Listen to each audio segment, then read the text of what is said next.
the information from the data sheets that NC3 presented on Russell if you want to familiarize yourself again if you're not. Does anybody have any experiences in Russell, or have you anything they want to tell us about Russell, your own personal experience? If anybody grow up here? We're all newbies to Russell? Yeah, Woody. Didn't really grow up in the association for many years, and part of urban renewal, a member of urban renewal that dealt with urban renewal in called spot field urban renewal in Louisville, which I did not like too much, but it did accomplish some things. I am super familiar with this area.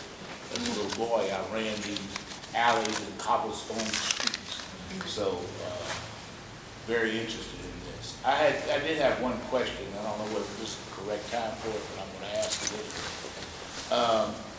And I know the task of this class of Bingham Fellows, but I've been wondering since the beginning, when I was told what the task was, whether we were overreaching because of the number of neighborhoods that we were trying to deal with. So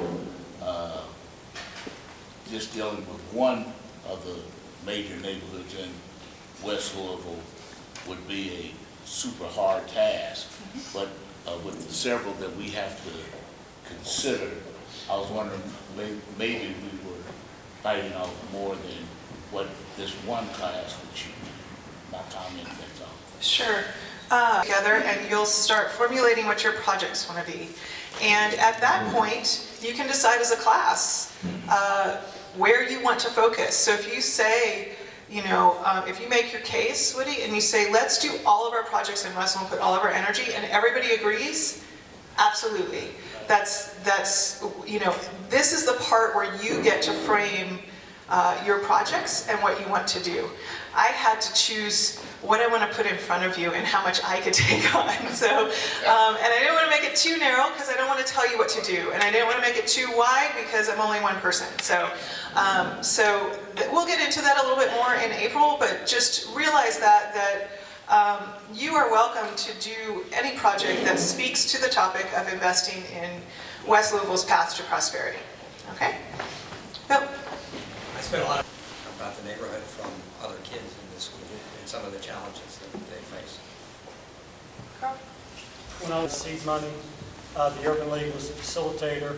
City government provided vacant lots that were just sitting there, and I think the result of that, you'll see in this neighborhood, a substantial number of homes have been brand new homes. Very successful program. I'm going to say 30 homes, maybe. I'm looking at Maybe a little bit more. Yeah, 40, but 40 homes. Yeah. And that was in the 90s,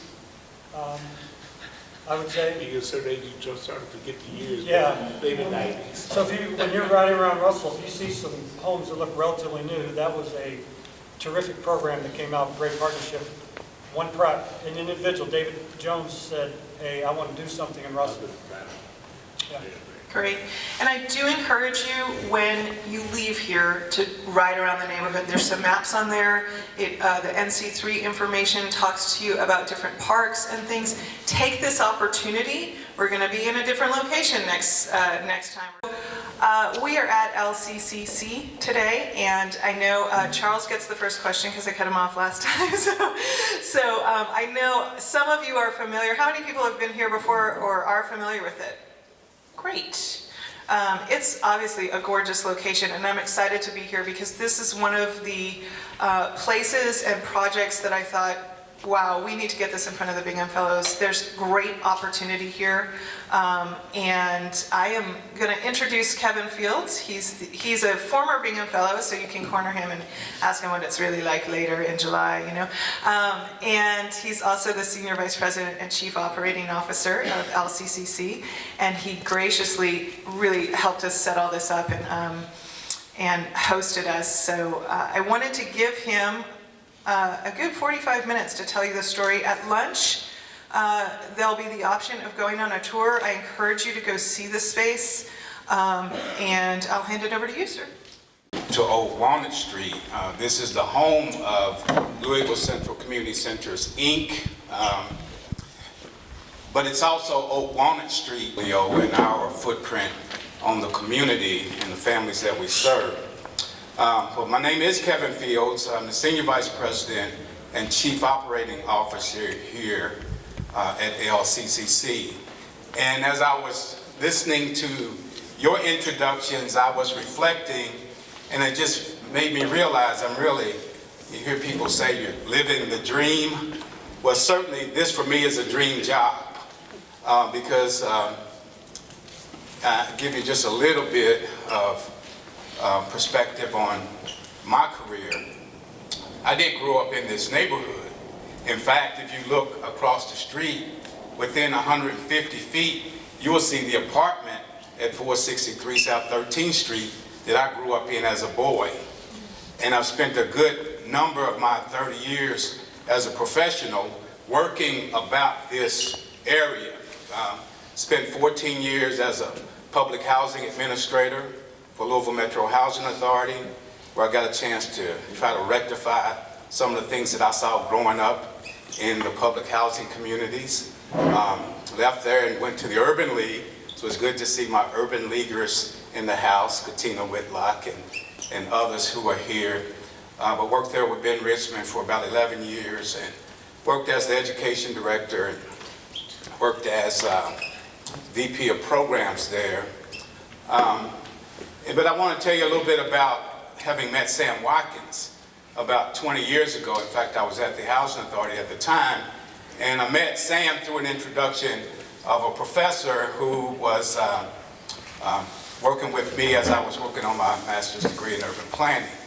And so the assignment became work with Sam Watkins at LCCC and write a federal grant proposal, all in the name of job creation. And this was 1994. So time has passed over the years, but I've watched Sam Watkins carry that vision that he had back 20 years ago forward, which got us to where we are here today in this awesome facility that we call Old Walnut Street. So I just wanted to take that moment of reflection and say thank you all for being here, and thank Sam for his unwavering vision for economic development in West Louisville. So we were very excited when Cynthia came by, Cynthia Napek of Leadership Louisville, and Alicia came by. We were very excited to know that this class would focus on economic development in West Louisville. As Alicia said, I was the Bingham Fellows in 2012, and we focused on education, which is one of my passions. And Ms. Diane Porter can tell you, I know she's very passionate about education, and I've watched her and have allowed her to mentor me in my passion for education. So I'm excited to see her here, excited to see Woody here, because Woody remembers, like I remember, what it was like running around here as kids, at least I did, riding bikes and riding trains down 14th Street, those kinds of mischievous things that we did. But here we are today to tell you a little bit about Louisville Central Community Center and what we do here. We do have a vision. We are widely recognized and committed as a leader in this community. Self-reliance practices to ensure that children blossom, adults achieve, and neighborhoods thrive. Our mission is to advance self-reliance by increasing competence and confidence among individuals and families in this Russell neighborhood that you're learning about. So if you're familiar with this landscape, this is Beachy Terrace, and pointing to this building 16, kind of used to be my stomping ground. But this is just to give you an idea of what the existing conditions are that we are still working through here in this community. The Russell neighborhood, there's one statistic that says 82% of the children in Russell live in a single parent home, most of which are female-headed households, and certainly most of which are below poverty. And if you all recently saw the Envision Equity Report published by Jefferson County Public Schools, really focused on what the primary indicator to student success, and the common theme across those indicators was poverty. So we're working to address poverty in many ways. We do have a focus on preparing children for success. We do have 3 primary program areas here. One is early childhood development. We operate 2 full-scale child development centers that operate under the brand of Miniversity. So we have a Miniversity downtown on Roy Wilkins, 9th Street, if you will. We also have Miniversity West, located 28th and Elliott. So we work with children there from as early as 6 weeks of age up until age 12. In those 2 state-regulated child care centers, we're licensed to serve up to 250 children between those 2 sites. We do engage community leaders, stakeholders to come in and work with us in those areas. Our second area is working with school-age youth. So we do out-of-school time services, primarily here at this site, Louisville Central Community Center. Our signature programs in our out-of-school program is the Kids Art Academy is one. Here we use the fine arts as a hook to engage kids toward success. They get an opportunity to learn various forms of art, performing art, visual art. So Suzuki violin is one of those areas. We teach music, keyboard, piano. There's visual art, and there's performing arts. I hope you all have had the opportunity to get a little entertainment through this hot group called Second Chance. Well, they're one of the outcomes that came through this experience at the Kids Art Academy. We also work with kids in academic enrichment. We refer to it as the PEP Club, Progressive Educational Program, and we work with children focusing on helping them to be successful academically in school. And with that, we engage staff, we engage volunteers, and we do a lot of work in the area of mentoring and tutoring after school. We have a good partnership, thanks to Ms. Porter, with Jefferson County Public Schools. Her and Dr. Hargens have been here with us on a few occasions, and through that experience and learning from Superintendent Hargens, who advanced this Everyone Learns initiative, we decided to announce an initiative we call eLearn Olympics. So if you haven't heard about eLearn Olympics, there is a flyer at your station. eLearn Olympics is about celebrating students who achieve academically, and it's community-wide.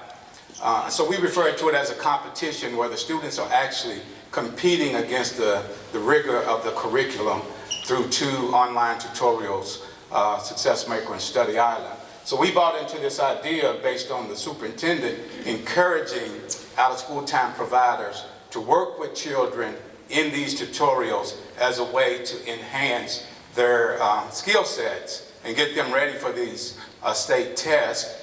And the great news is that you can measure it all. You can track it on the back end.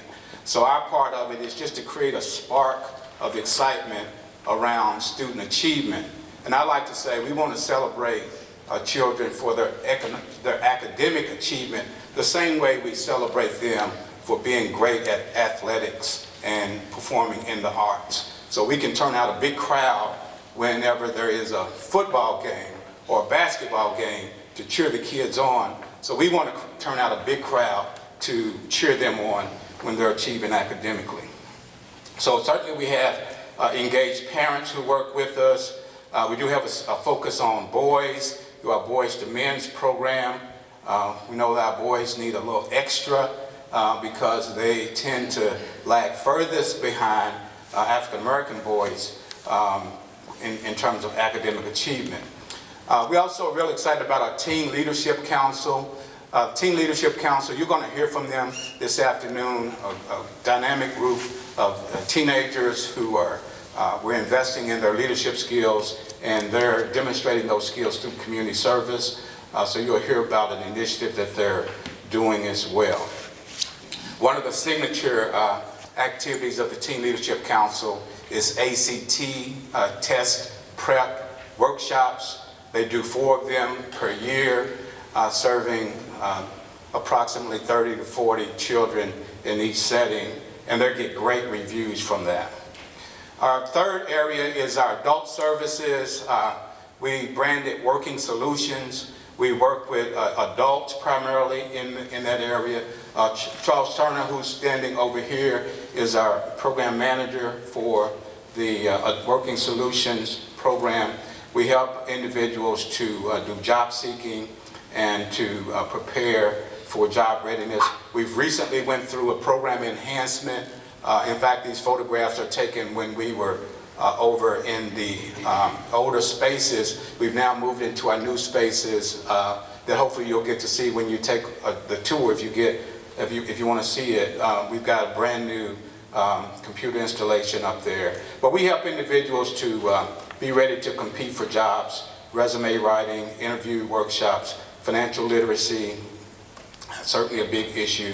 And I did hear talk about the development work in the neighborhood. There's a lot of neighborhood development work that this organization has done. In addition to our 3 service areas, the early childhood, out of school time, and adults, we also have a strong advocacy plank when it comes to economic development.